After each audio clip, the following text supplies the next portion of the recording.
André sempre acreditou que o silêncio era uma coisa boa. Cresceu em uma casa onde ninguém falava sobre sentimentos, onde os problemas eram empurrados para debaixo do tapete e as discussões terminavam em portas fechadas. Quando adulto, construiu uma vida baseada na previsibilidade. Acordava cedo, trabalhava em um escritório pequeno, voltava para casa no mesmo horário e passava as noites assistindo séries ou navegando na internet. Não tinha muitos amigos, não tinha grandes sonhos, mas também não tinha grandes decepções. Tudo começou em uma segunda-feira, aparentemente comum. Ao chegar em casa, percebeu que a porta estava destrancada. Tinha certeza de que havia trancado ao sair pela manhã. Pensou que poderia ter esquecido, mas a sensação de algo errado não saía de sua cabeça. Entrou com cuidado, observando cada canto da sala, da cozinha e do corredor. Nada parecia fora do lugar, nenhum objeto faltando, nenhum sinal de invasão. Apenas uma estranha sensação de presença. Naquela noite, dormiu mal. Acordou várias vezes com a impressão de que alguém estava andando pela casa. Em uma dessas vezes, levantou-se e caminhou até a sala, mas encontrou tudo em silêncio absoluto. No dia seguinte, ao ir preparar o café, percebeu uma caneca suja na pia. Ele não lembrava de ter usado aquela caneca na noite anterior. Pensou que poderia ter tomado café sem prestar atenção, mas aquilo não fazia sentido, pois não costumava beber café à noite.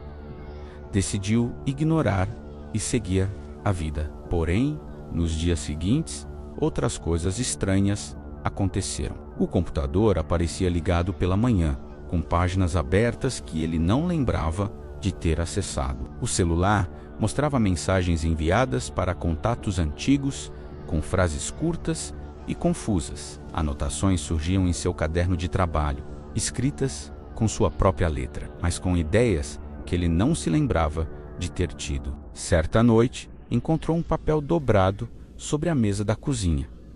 Abriu e leu uma frase simples: "Eu também moro aqui." A letra era dele.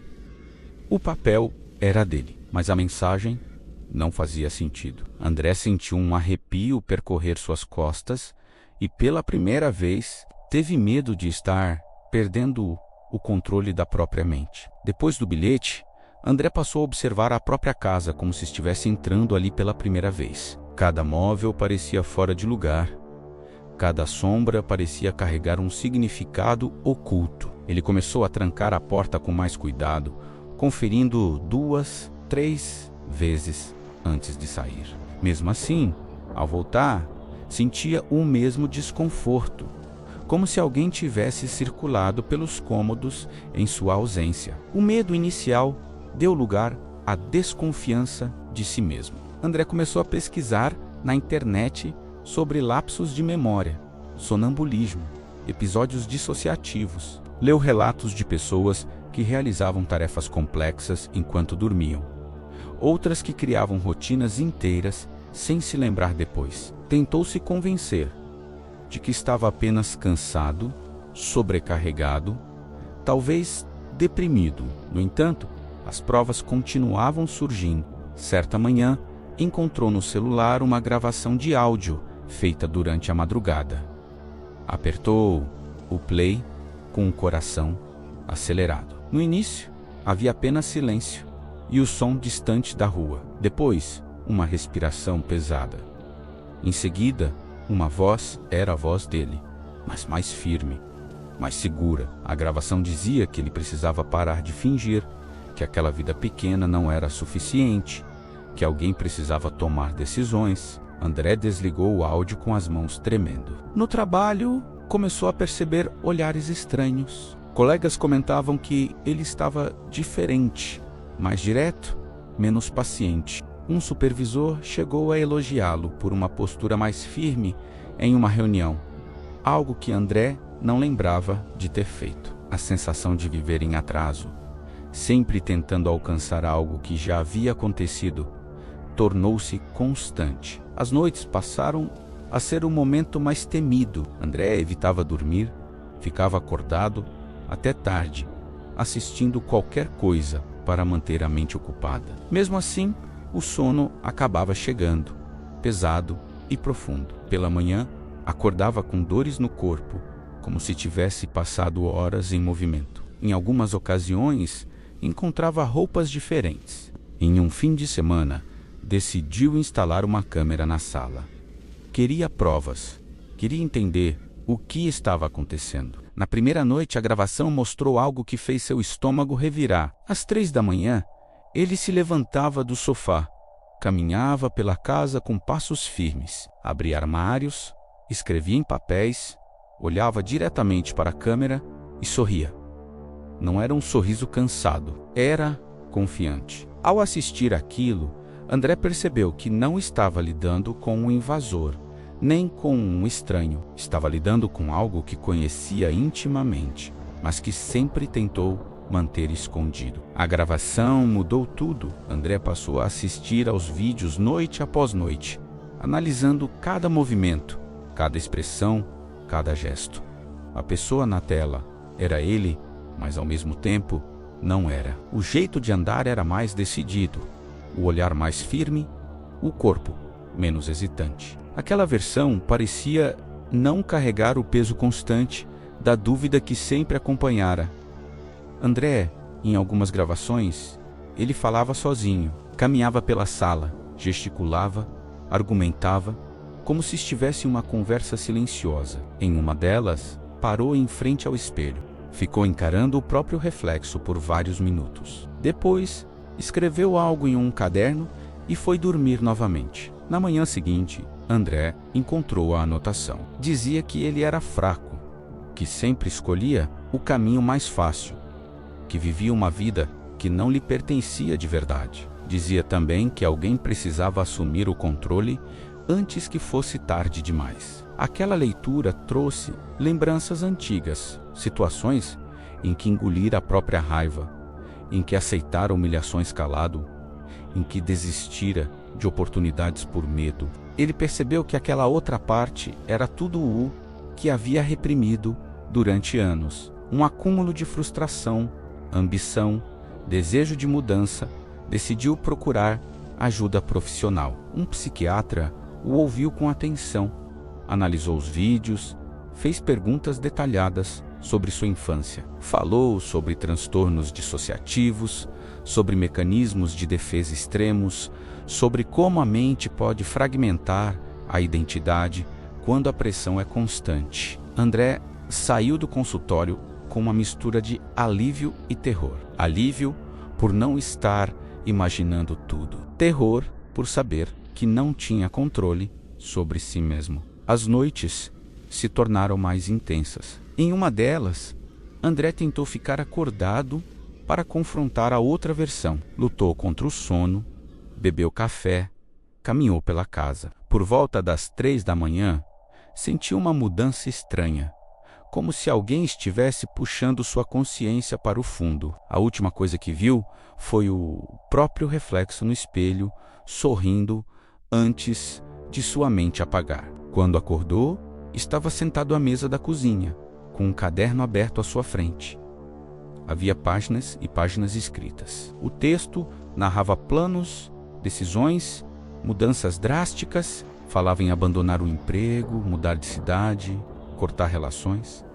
A outra parte não queria coexistir, queria substituir. André começou a perder tempo, não apenas horas, mas dias inteiros. Ele acordava em lugares diferentes da casa, com roupas trocadas, mensagens enviadas no celular, compromissos assumidos que não lembrava de ter marcado. Amigos começaram a comentar que ele estava diferente, mais direto, mais frio, às vezes agressivo. No trabalho, o chefe o chamou para conversar, dizendo que ele havia pedido demissão no dia anterior. Desesperado, ele decidiu instalar mais câmeras, gravadores de áudio e até um aplicativo que monitorava suas atividades no celular. Queria provas, queria entender o que aquela outra parte estava fazendo com sua vida. As gravações se tornaram perturbadoras. A outra versão falava sobre André como se fosse outra pessoa,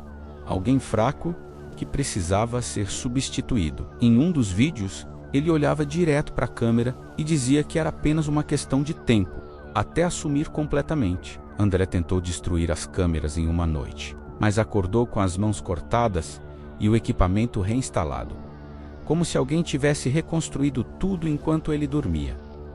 O medo se transformou em paranoia. Ele começou a prender o próprio quarto por fora, a dormir com correntes na porta, a esconder as chaves. Nada funcionava. Sempre acordava solto, sempre encontrava novas mensagens, novos planos escritos. A pior noite veio quando ele encontrou uma pasta no computador com o nome Substituição. Dentro havia documentos, pesquisas médicas, relatos de casos extremos de transtornos dissociativos. Havia também uma lista de pessoas que ele deveria afastar, locais para onde deveria ir, identidades falsas que planejava assumir. O áudio final da pasta U fez tremer. Era sua própria voz, mas sem hesitação. Dizia que André não era real, que era apenas uma fase. Dizia que o corpo pertencia a quem tivesse força para controlá-lo. Naquela noite, André decidiu lutar. Ficou sentado no quarto, olhando para o espelho, repetindo seu nome em voz alta, tentando manter a consciência. À medida que o sono chegava, ele começou a sentir outra presença, como se alguém estivesse observando por trás de seus olhos. Ele gritou, bateu na parede, tentou se manter acordado, mas em algum momento ele piscou. Quando abriu os olhos, estava em pé diante do espelho, mas algo estava errado. Seu reflexo não o imitava perfeitamente. O reflexo sorria enquanto ele estava sério. Movia a cabeça quando ele permanecia imóvel. O reflexo falou primeiro, dizendo que finalmente estava na hora de terminar o processo. Disse que André já tinha cumprido seu papel e que não era mais necessário. André tentou gritar, mas sua voz não saiu. O reflexo continuava sorrindo, com uma calma irritante, como se estivesse observando uma criança desesperada. Ele se aproximou do espelho, tocou o vidro e sentiu algo impossível. Resistência do outro lado, como se alguém estivesse tocando de volta. O reflexo começou a falar sobre tudo o que André havia desperdiçado, sobre oportunidades perdidas, relacionamentos sabotados, medo constante de arriscar. Disse que havia nascido naquele corpo como uma consequência inevitável, como uma resposta do cérebro ao fracasso constante.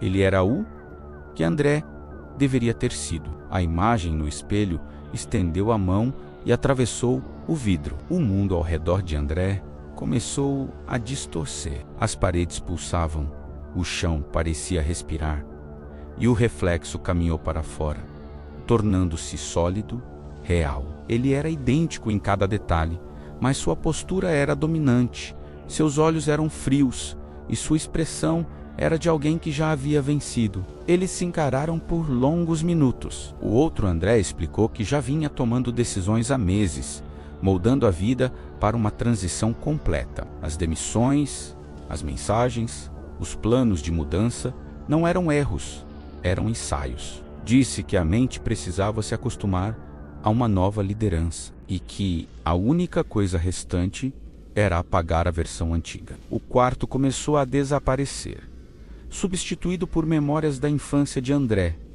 momentos em que ele foi ignorado, humilhado, pressionado a ser algo que não era. O outro André caminhava por essas lembranças, como um espectador, comentando cada falha, cada medo, cada desistência. Disse que cada vez que André se calava, ele ficava mais forte. No meio daquela avalanche de lembranças, André percebeu que não estava mais no controle do corpo. Seus movimentos eram observadores, como se estivesse assistindo alguém pilotar sua própria existência. O outro André tomou a frente sem na cadeira. Pegou o celular e começou a apagar contatos, encerrar contas, excluir fotos. André tentou resistir, concentrando-se em seu nome, em sua identidade, em tudo o que ainda lembrava de si mesmo. Mas suas memórias começaram a se fragmentar, como arquivos corrompidos. O outro André disse que isso era natural,